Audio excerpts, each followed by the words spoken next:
3 giant pandas left their enclosure at Smithsonian National Zoo in Washington, D.C., and were flown back to China on Wednesday. This marked the end of more than 50 years of keeping Chinese pandas at zoo. The Smithsonian National Zoo was the first U.S. zoo to exhibit pandas as part of what has been called panda diplomacy.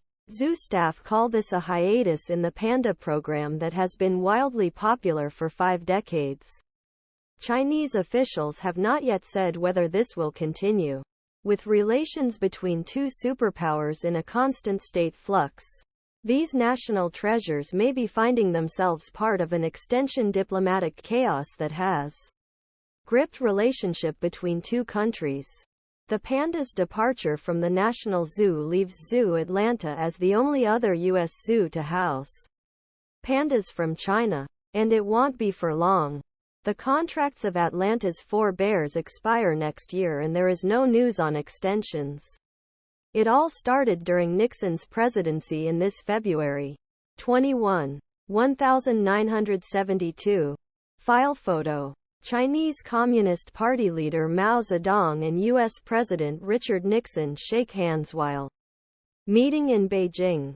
China acknowledges that the cute creatures are used for basic political and diplomatic needs, particularly where it hopes to gain greater influence or closer relations. China says its focus is on conservation and research and that the U.S. program is productive. The two sides have established good cooperative relations, achieved fruitful results, and played a positive role in protecting endangered species. Chinese Foreign Ministry spokesman Mao Ning said, "The aim is to better protect endangered species and promote the conservation of global biodiversity." Beijing's panda diplomacy with Washington began in 1972, following President Richard Nixon's historic visit to China. Chairman Mao Zedong's government gave 2 giant pandas to the United States in a sign of warming bilateral relations after decades of diplomatic deep freeze.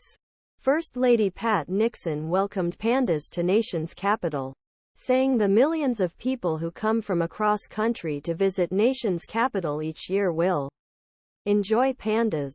Seeing pandas growing in popularity among Americans, China sent more of the cute and charismatic creatures to other zoos in the United States, eventually loaning them out rather than giving them as gifts. First Lady Pat Nixon welcomes China's giant pandas to the Washington National Zoo on April 20. 1972.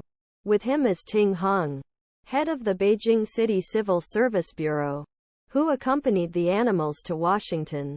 Inside the enclosure is the male panda Hsing-Hsing. Agreements between China-U.S. zoos stipulate that Beijing owns the pandas and their cubs pays for the protection of giant pandas in China. The National Zoo pays $500,000 a year. Zoo Atlanta said it has contributed more than $16 million since its program began in 1999. Since giant pandas arrived at National Zoo in 1972, animal care staff and scientists have been studying the pandas'